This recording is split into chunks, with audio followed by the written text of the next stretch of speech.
ৰঙিয়াত পাৰ্কিঙৰ নামত চলিছে বৃহৎ সিন্ডিকেট। কাৰ কাৰ জেপলৈ যায় পাৰ্কিঙৰ নামত চলা সিন্ডিকেটৰ ধন।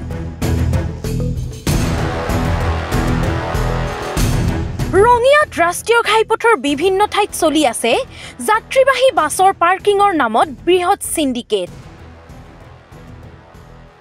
প্ৰতিখন যাত্ৰীবাহী বাছৰ পৰা সংগ্ৰহ কৰে 50 টকাকৈ গুণ্ডা টেক্স।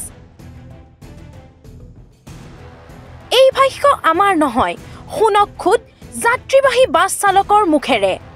ইয়াতে পাৰ্কিং পাৰ্কিং যে লয় 50 টকা কৰি তাক ক'ব লাগে আৰু সিহঁতে গাড়ীগিলা তাতে ৰাখিব দিব লাগে। পুৱাই পুৱাই তাৰ পৰা 50 টকা কৰি লয় পাৰ্কিঙৰ পইচা।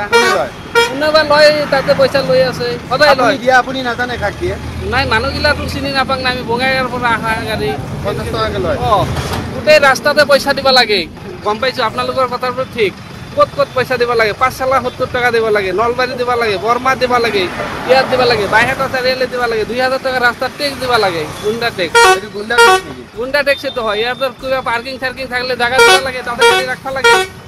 আৰু যাত্ৰীগিলাৰ চাওক, কোনোবাৰ পেচাব লাগে, কৰবাৰ কাৰণে জাগা নাই, টয়লেট এখন নাই, একো বস্তু বাহিনী নাই, 50 টকা কৰি লৈ আছে সব গাড়ীৰ পৰা। এতিয়া প্ৰশ্ন হয়, যি সময়ত চৰকাৰে সামাজিক মাধ্যমত শূন্য সহনশীলতাৰ ঢাকঢোল বজাই আছে, তেনে সময়তে ৰাষ্ট্ৰীয় ঘাইপথত অবৈধ পাৰ্কিঙৰ নামত ধন সংগ্ৰহৰ কাৰ্যকলাপত কোনে নাকি লগাব? News desk report, D news আৰু ডি নৰ্থ ইষ্ট।